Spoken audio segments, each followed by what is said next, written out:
Good morning friends.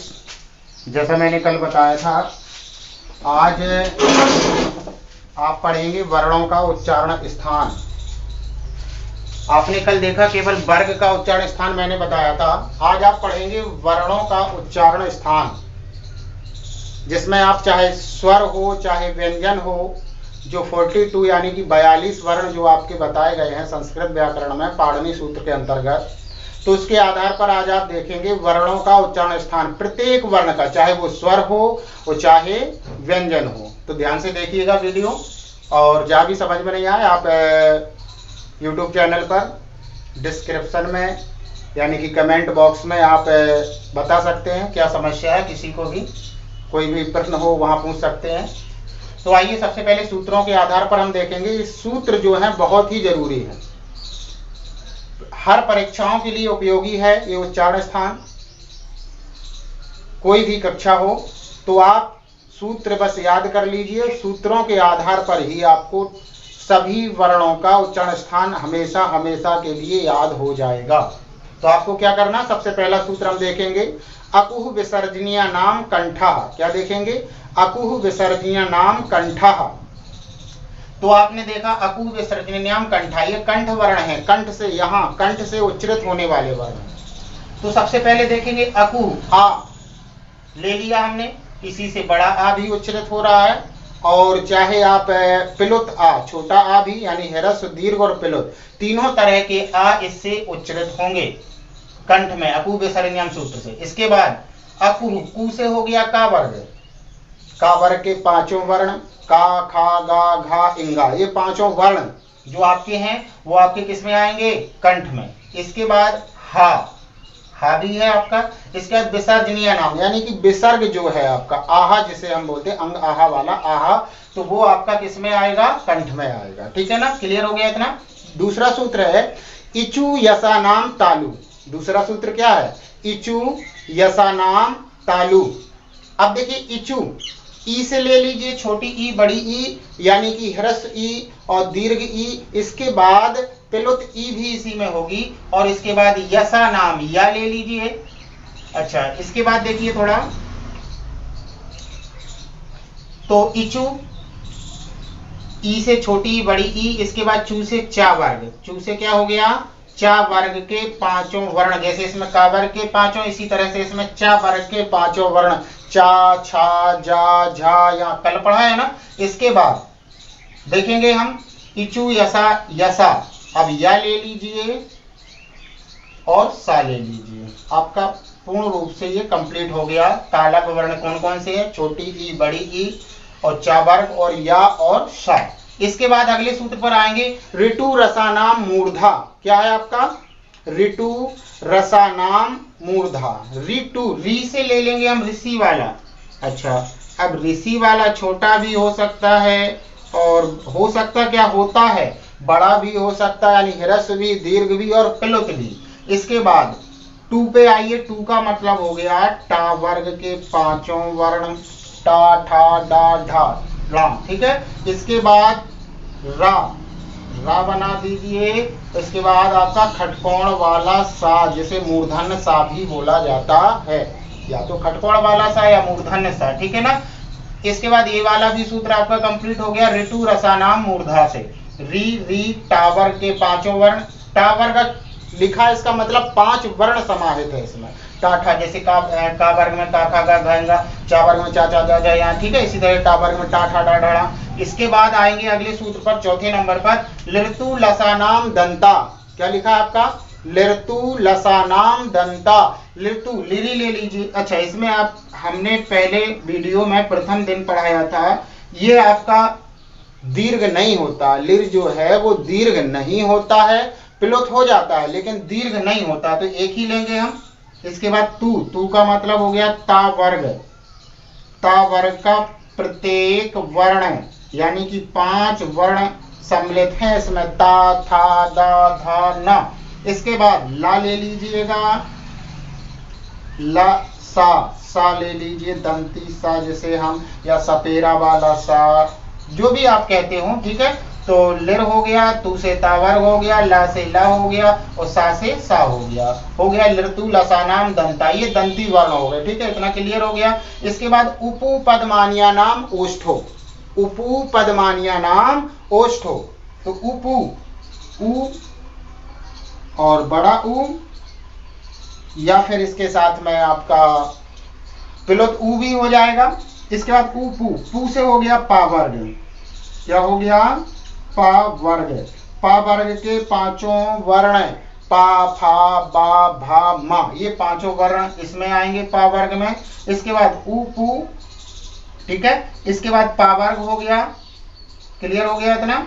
अच्छा, इसके बाद देखिए पू से अब उपदमानिया नाम, उपदमानिया नाम का आपका हो गया पा और फा। देखिए हमने आपको बताया था अयोगवाह 4 होते हैं, कितने होते हैं 4। तो अयोगवाह जो 4 होते हैं तो उसमें आपका एक जिह्वामूली होता है, एक उपदमानीय होता है, ठीक है ना। कोई भी वर्ण पर नहीं, सॉरी, किसी जैसे आपने देखा होगा जिह्वामूली क्या होता है, जिह्वामूली का मतलब होता है का और खा के ऊपर आधा विसर्ग, और वही आपका अयोगवाह है। इसी प्रकार से उपदमानीय नाम ये भी अयोगवाह है, इस पर भी पा, इसमें होता है पा और फा पर अर्ध विसर्ग, ठीक है। अच्छा, इसके बाद ये सूत्र कंप्लीट हो गया। उपपदमानीय नाम ओष्ठा, यानी उ हो गया, बड़ा उ हो गया, पा हो गया, इसके यानी पा वर्ग हो गया, पा वर्ग में सभी 5 वर्ण आ जाएंगे, पा फा बा भा मा। इसके बाद अगला सूत्र आता है, 6वां सूत्र आपका यम गणनम। आपने सूत्र पढ़ा है, पाणिनि के द्वारा रचित जो माहेश्वर सूत्र है उसमें आपने पढ़ा है यम गणना नाम नासिका च। देखिए ये जो प्रत्येक वर्ण का पंचम अक्षर, वैसे तो उनका एक उचित स्थान है, ऑलरेडी है। जैसे आपने का वर्ग का क्या है, का खा गा घा इंगा, इंगा का उच्चारण स्थान क्या है कंठ, लेकिन कंठ के साथ नासिका भी जुड़ा होता है। जैसे आपने देखा होगा इसमें लिखा है यम गणना नाम नासिका च, तो यह जो है आपका इसका उच्चारण स्थान होगा तालु प्लस नासिका।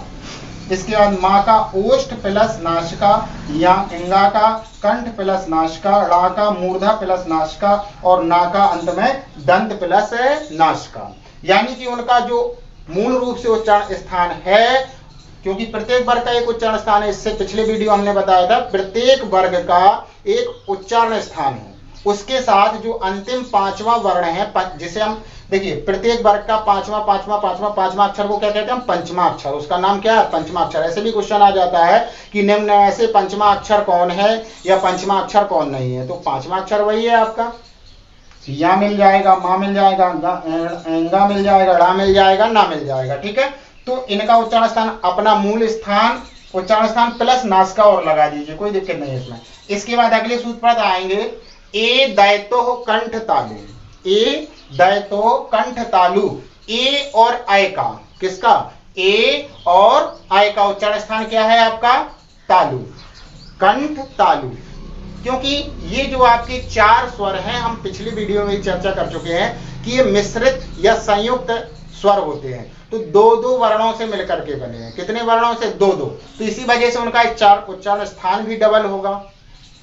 कंठ और तालु, ए का उच्चारण स्थान क्या है कंठ है और तालु भी है, और आय का भी उच्चारण स्थान क्या है कंठ है और तालु भी है। इसके बाद अगला सूत्र देखेंगे, ओ दौतो कंठोष्टम, ओ का और औ का कंठ और ओष्ठ है।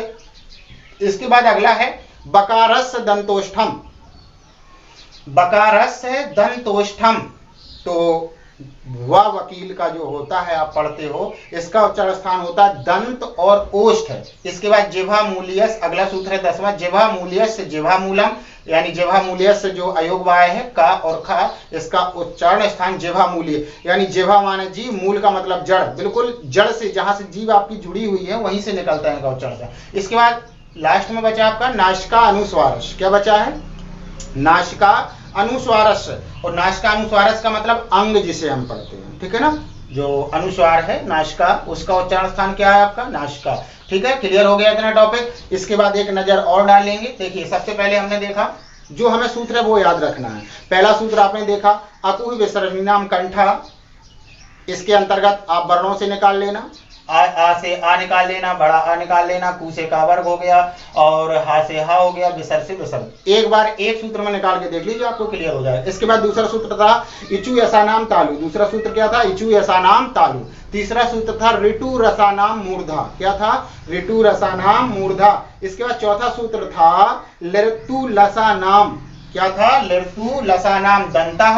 इसके बाद अगला सूत्र था उपु पद्मानिया नाम ओष्ठो, यम गणनम नाशका चा, ए दय तो कंठ तालु, ओ दव तो कंतोष्ठम, बकारस्य दंतोष्ठम, और जिह्वामूल्यस्य जिह्वामूलम, और नाशिका अनुस्वारस्य नाश। तो आपने देखा आपका क्या हो गया, वर्णों का पूरी वर्णमाला आपकी इसमें समाहित हो गई।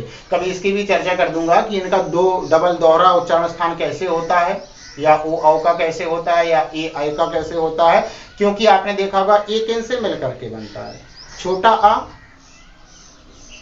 ठीक है ना। जैसे आप अब संधि प्रकरण हो जाएगा, जब संधि पढ़ाएंगे तो हम बता देंगे कि ए कैसे बनता है, आई कैसे बनता है, ओ कैसे बनता है और औ कैसे बनता है। अभी फिलहाल इतना जाने रखिएगा कि आपका जो कंठ तालु उच्चारण स्थान किसका होता है, ए आई का, और कंठ ओष उच्चारण स्थान किसका होता है, ओ औ का। चलिए तो आज का वीडियो यहीं पर समाप्त करते हैं, और अगर वीडियो पसंद आया हो तो लाइक और शेयर करिएगा और अपने दोस्तों को भेजिएगा, और इसके बाद में आप इसका एक स्क्रीनशॉट ले लीजिएगा और अपनी कॉपी में नोट कर लीजिएगा।